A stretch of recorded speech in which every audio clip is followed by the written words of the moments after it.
ఏంటి ఈరోజు పవన్ కళ్యాణ్ గారు ఫుల్ క్లారిటీ ఇచ్చేసినట్టున్నారు కూటమికి సంబంధించి. మరొక వైపు వాళ్ళకి ఏదో ప్రతిపక్ష హోదా ఇస్తే వస్తారట, ప్రజల గొంతుకి వాళ్ళు మాట్లాడతారట. ప్రజలు సరే ఓకే ఇవ్వలేదు, 11 సీట్లే ఇచ్చారు, పోనీ మీరన్నా ఇవ్వచ్చు కదా, ప్రతిపక్షాన్ని ఆహ్వానించవచ్చు కదా, ప్రజల గొంతుకి వాళ్ళు ఏమి వినిపిస్తారో చూడొచ్చు కదా.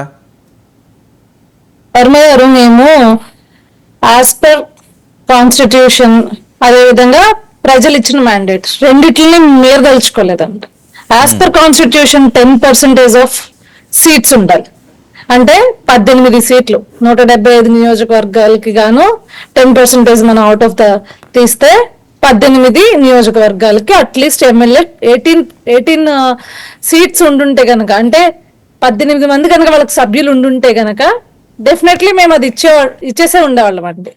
సో అదే విధంగా ప్రజలు ఏదైతే మ్యాండేట్ ఇచ్చారో, ప్రజలు ఏదైతే తిరస్కరణ చేశారో ఎవరిని, వైఎస్ఆర్సీపీ పార్టీ వాళ్ళని, సో ఆ ప్రజాభిప్రాయాన్ని కూడా కూటమి ప్రభుత్వం ఈ రోజు మీరదలుచుకోలేదండి.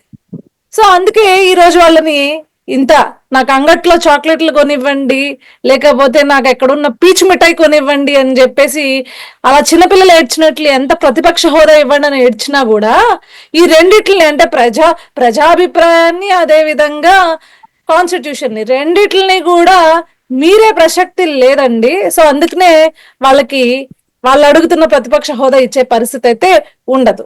కానీ మీరు ప్రజాపాలకులు అని చెప్పుకుంటున్నారు కదా, ప్రజల కోసం ప్రజల పక్షాన ప్రజా గొంతుకగా ఉంటామని చెప్పుకుంటున్నారు కదా, మరి మీరెందుకు అసెంబ్లీకి రావట్లే?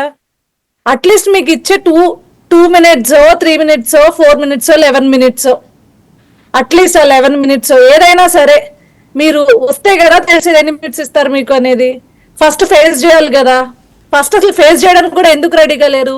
గవర్నర్ ప్రసంగాన్నే తట్టుకోలేనంత సఫకేషన్ మీకు ఎందుకు వస్తుంది అంటే, జగన్మోహన్ రెడ్డి గారు ఏమంటారు, ఓడలు బండ్లు ఓడలు అవుతాయి అంటారు కదండి, అది తట్టుకోలేకపోతున్నారు. అట్లాగా ఇదే ప్లేస్ లో కదా నేను కూర్చున్నా, ఇదే ప్లేస్ లో కదా నేను హ్యూమిలియేట్ చేసా వాళ్ళని, ఇదే ప్లేస్ లో కదా నేను నా ఏమంటారంటే ఒక దుర్యోధన సభ నడిపించాను, నేను ఇక్కడ కీచకుల్లా ప్రవర్తించాం, ఈ ప్లేస్ లో ఇప్పుడు మన పైన వాళ్ళు హ్యూమిలియేట్ చేస్తే మనం తీసుకోలేమే అని చెప్పేసి.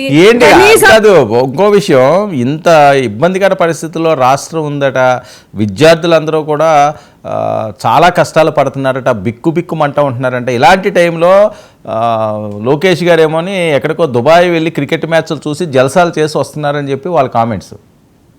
కాదు సార్, మరి ఏది బయటికి రాలేదే? బిక్కుమని ఉంటుంటే, లేకపోతే రాష్ట్రం ఇట్లా అల్లకల్లోలంగా ఉంటే మరి 8 నెలల నుంచి నువ్వెందుకు బయటకు వచ్చి పోరాటం చేయలేదు? వాళ్ళ తరపున రావాలి కదా, 8 నెలల నుంచి పోరాటం చేయాలి కదా. ఇంకొకటి ఏంటండి, లోకేష్ గారు దుబాయ్ వెళ్ళి ఏది గ్రూప్ 2 వివాదం అనుకుంటా, గ్రూప్ 2 వివాదమే కనుక నిజంగా ఉండుంటే 92% అటెండెన్స్ ఉంటుందా అండి? 92% మంది ఈరోజు విద్యార్థులు అటెండ్ అయ్యి ఎగ్జామ్ రాయడం జరిగింది గ్రూప్ 2కి సంబంధించి. నిజంగా రాసుండే వాళ్ళ మీరన్నంత రాష్ట్రంలో విద్యార్థుల నిరసనే కనుక మీకు చాలా ఇష్టమైన వాళ్ళు బయటలు కూడా నేను తర్వాత వినిపిస్తాను, వీళ్ళందరూ మాట్లాడిన తర్వాత, అప్పుడు దానికి వాళ్ళకి సమాధానం మీరు చెప్తారు కానీ.